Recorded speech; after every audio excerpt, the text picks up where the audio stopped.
Hey Louisiana, this is Ben Clapper with Louisiana Right to Life, coming to you from my back porch. So many of you are quarantined at home, working from home, your family spending time at home, homeschooling, and Louisiana Right to Life, our board and our staff sends everybody our well wishes to you. We certainly also are keeping in prayer everyone who has been affected or impacted by the coronavirus, especially those people who are ill or even tragically who may have passed away as a result of the coronavirus. We also want to keep in mind and keep in our prayers those in nursing homes who may be quarantined. In many cases, some nursing homes, the residents are even quarantined from each other.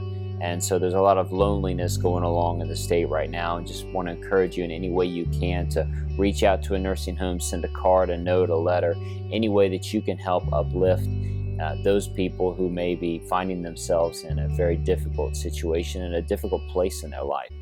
During this time when many of us are at home, events are canceled, other projects and outreaches that we had are no longer happening. We just want to take this time to share with you from our perspective individually about why we're pro-life and maybe what got us to that place in our life. So certainly something that I want to share with you. Really my pro-life convictions began late in my high school.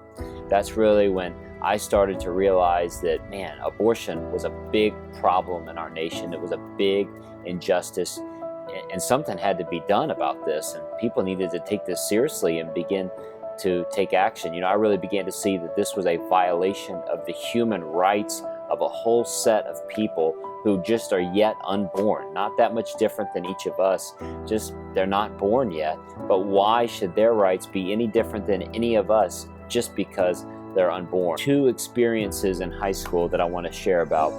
I learned about it in my high school. I grew up in Mobile, Alabama. I know I didn't grow up in Louisiana, sorry, but I'm not an Alabama fan, so don't worry about it. Number one, I went on the March for Life as a senior in high school. In the Washington, D.C. March for Life, where hundreds of thousands of people standing together for life. That really made a huge impact upon me. And while I was there in Washington, D.C., I got the chance to visit the Holocaust Museum.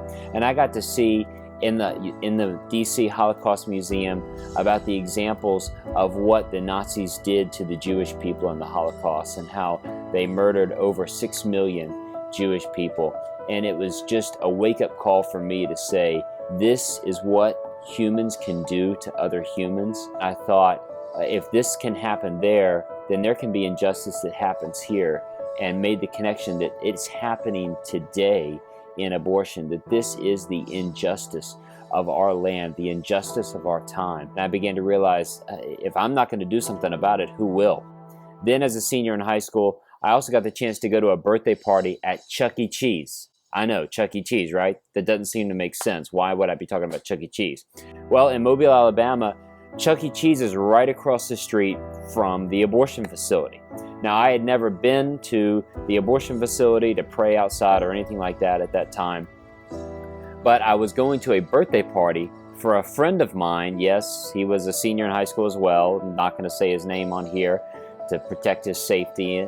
And I was there at this birthday party and standing outside Chuck E. Cheese looking across the street at the abortion facility, just amazed that in the United States of America, in Mobile, Alabama, that these two places could be almost side by side. Here Chuck E. Cheese is that says where a kid can be a kid, right? And there the abortion facility is the exact opposite, a place to make sure children never become children, make sure they never grow up, never get to enjoy the lives that any of us get to have. Also, I began to think, wow, Chuck E. Cheese, it celebrates birthday parties. But across the street at the abortion facility, its existence is there to ensure that birthdays never happen. And it was like my mind was blown. I looked at one, looked at the other, looked at one, looked at the other, and just couldn't imagine. And again, I asked myself, if I don't stand up, then who will? And then when I went to college at Loyola University in New Orleans, I was fortunate to go to the first Pro-Life Club meeting as a freshman and was able to meet my wife, Kristen, at that first meeting. She was the vice president of the group. I was already motivated to stay involved in the cause, but that gave me a lot of extra motivation as well. And she was just as dedicated to this cause, to defending and protecting human life, but also to provide support and resources to mothers who find themselves in unplanned pregnancies. And so I stayed involved and got involved in the pro-life cause in college. And then my freshman year, I was at the March for Life at the Students for Life of America conference. And while I was there, one of the speakers, Scott Klusendorf, he goes, you know, the other side, the pro-abortion industry, has people full-time dedicating their lives to ensuring that abortion on demand exists in America. But some people here today, I believe, are called to stand up and commit their lives to this cause. And I thought, and I prayed, and I said, man, that sounds like me. That sounds like what my calling is.